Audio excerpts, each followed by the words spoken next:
and we tried to tap each one. AJ is in the one for the Kronik and him and PinPoint one. Buff is with RVD. Goldberg and Steiner, Ray and Kanyon. I forgot to put the militia part in here with Guido and Awesome. And then obviously the World Championship feud. So big show tonight. Hopefully things will go as I want them to, and we'll have a great show here for the first pay-per-view of 2002. In the opening contest, we got a 73, and about that had great wrestling and good heat. Rey Mysterio Jr. defeats Chris Kanyon in 20 minutes by 2 falls to 1 after losing the first and winning the second 2. One with a springboard Hurricane Rana. Rey Mysterio in 82, Chris Kanyon a 69. The feud is officially over now between these two. Both guys are going to move on. I'm probably going to start pushing both guys to that towards that main event scene kind of going forward. Looking forward to how we're going to do that. So stay tuned for that and see how that goes. There was a definite psychology. That's okay. I kind of figured it. I went long with this match. I was hoping for a big score. And a 73, don't get me wrong, is a great opener. And I knew these guys would deliver. And the crowd got the match got the crowd hotter. English. Okay.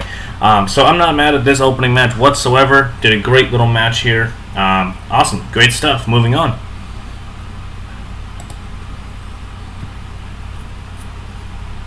And we get a backstage promo from Kevin Nash and Scott Hall, the Outsiders, talking about how Kevin Nash is going to win the WCW Championship tonight, and Scott Hall is going to be out there watching his back to make sure the masked men don't screw him out of a WCW Championship, so Kevin Nash can solely focus on beating Booker T.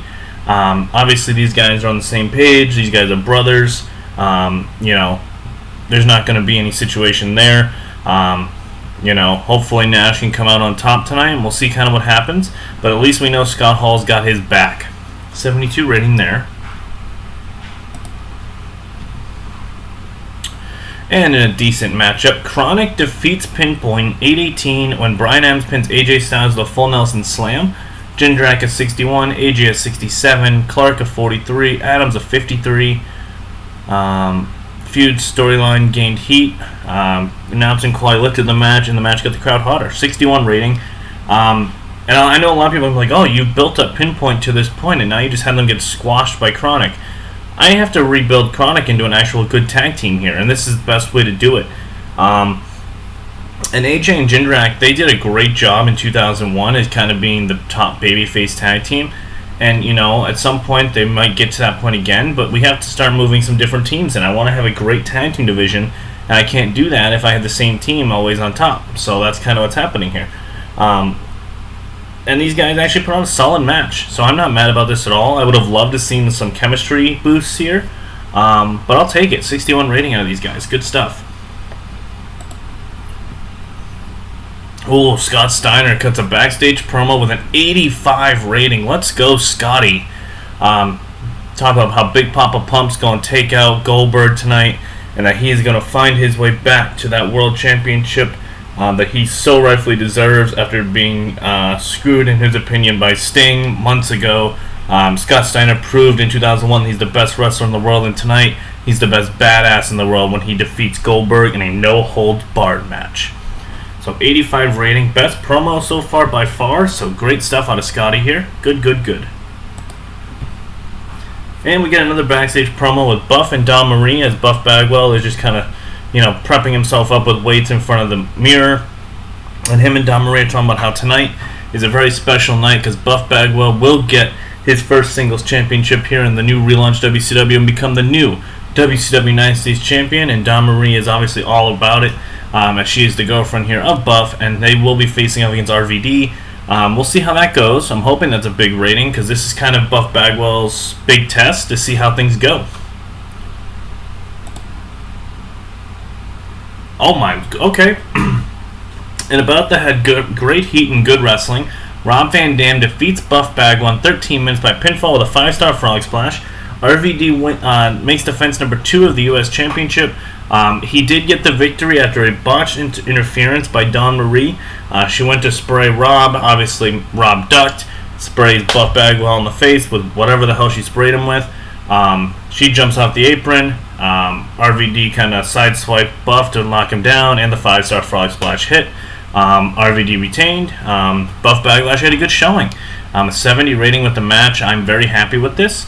I didn't have a plan. I had 2 plans. I have 2 plans written out depending on how this went. So we'll see where we go, and I'm looking forward to it. So good stuff out of both guys. And obviously post-match, Rob Van Dam celebrating in the ring as retains his WWE United States Championship, and Buff is a little upset with Don, but you know they're not going to be breaking up or anything like that. But a mistake caused Buff Bagwell to lose this match. So 72 rating there. We get a backstage promo from James Mitchell and Abyss talking about Lex Luger. Now this is one I'm nervous to see what this rating ends up being. Obviously we're pushing Abyss big time here, and he went through a couple guys. He went through Storm, he took out Flair, and we're starting to kind of push him towards some other guys before we slowly push him towards that main event scene. And Lex Luger returned babyface after him getting hurt. I don't say like October. We've had him out for a while. So we'll see how this goes. Hopefully this situation doesn't go as bad as I think it's going to. And it did. Okay. So in about that, decent reaction from the crowd, but subpar wrestling. Abyss defeats Lex Luger in 10 minutes with a black hole slam. Abyss of 47, Lex of 45. Abyss is working with a small injury, which is sad. From a house show, he's still able to work, but obviously it took a big toll. 49 rating, which is really disappointing. Not either guy. I guess not really any guy's fault. Lex is obviously over 40 here. Abyss is hurt. Hoping for a better rating, but we'll see kind of where we go from here. We had Goldberg backstage promo, which I was really hoping for a better rating here, but that's fine. Whereas Goldberg declares Scott Steiner as his victim, and he talks about how he is going to make sure after tonight we don't see Scott Steiner in WCW for a very long time after when I'm done with him. So Bill Goldberg's kind of laying down the law here that he is going to take out Steiner. Steiner was out with a small injury before Mayhem. So hopefully that doesn't happen, because we really love Scott Steiner and we don't want him out of action. So we'll see how this goes. Hopefully this match draws well. 67 again by Goldberg. Okay, so in about that fantastic heat and great wrestling, Goldberg defeats Scott Steiner in 12:44 by pinfall with a jackhammer. Goldberg is 77, Steiner is 73, 68 rating because of selling. Both guys are not great at that. Storyline's over here as Goldberg did get the victory. He hit a jackhammer through a table off the stage to get the pinfall. So Steiner is going to be written off here for a little bit, just to sell that, just so it doesn't come off as garbage time. 68 rating is really disappointing, but Goldberg has now been freed up, so we'll see where we go with him next.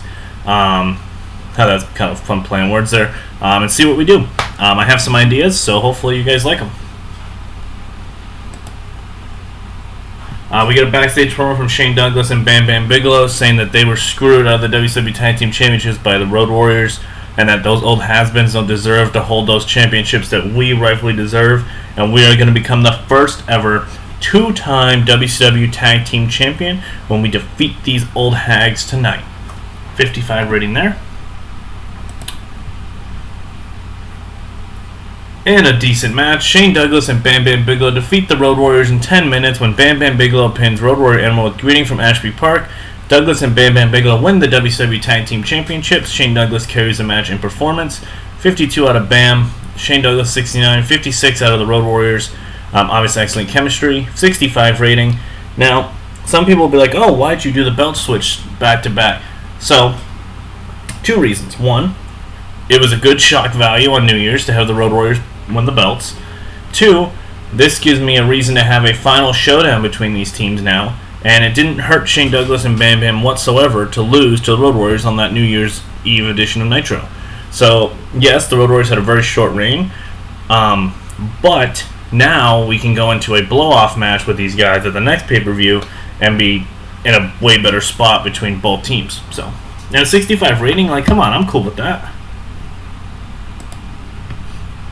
And the post-match, new WCW Tag Team Champions as Shane Douglas and Bam Bigelow are walking backwards at the ramp, smiling and all happy that they escaped. And the Road Warriors are obviously very upset in the ring as they feel like they've just missed out on that opportunity and then obviously just lost their belts. 68 rating there.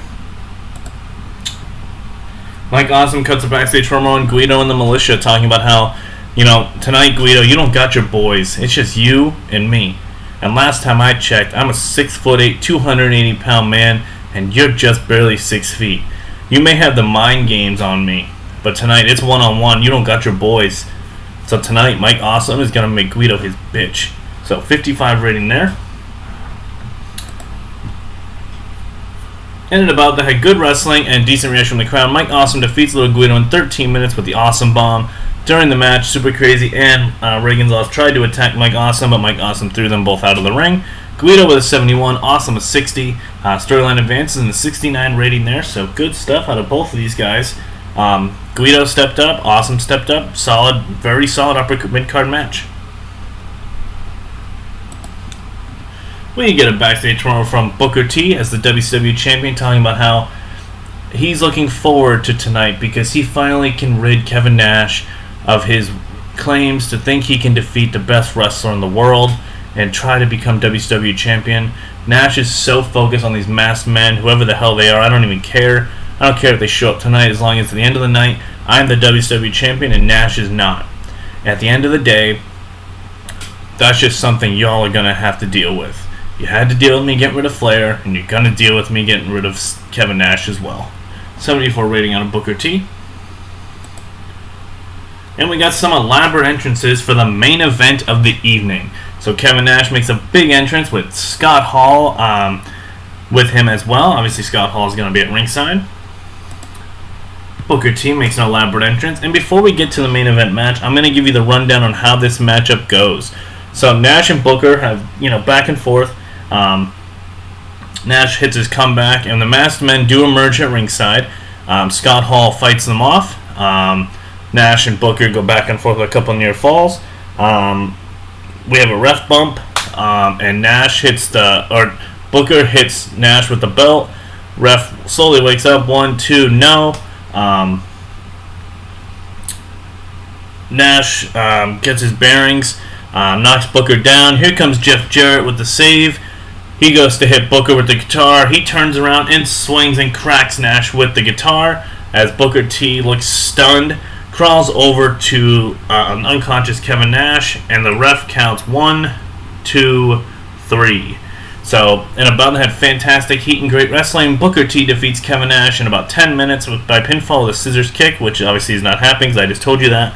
The masked men both run in, and Jeff Jarrett turned on Kevin Nash, who we thought were friends. We haven't seen Jarrett since before Starrcade. Apparently he had an injury, but I guess not. 76 rating overall. Nash is 72. Booker T is 76. Everything gained heat with storyline wise. So apparently Jarrett's been, I don't know what the reasoning is behind this, but we'll find out, of course, on Nitro. And in the next segment, Booker T escapes with the championship as Jeff Jarrett leaves the ring and walks to the back without saying a word to end the show with a 69 rating. So Booker T retained his championship, but a shocking twist at the end of this pay-per-view tonight as Jeff Jarrett officially turned on Nash and screwed him out of the WCW Championship. So let's see what the rating we got is for our first show here in World Championship Wrestling 2002.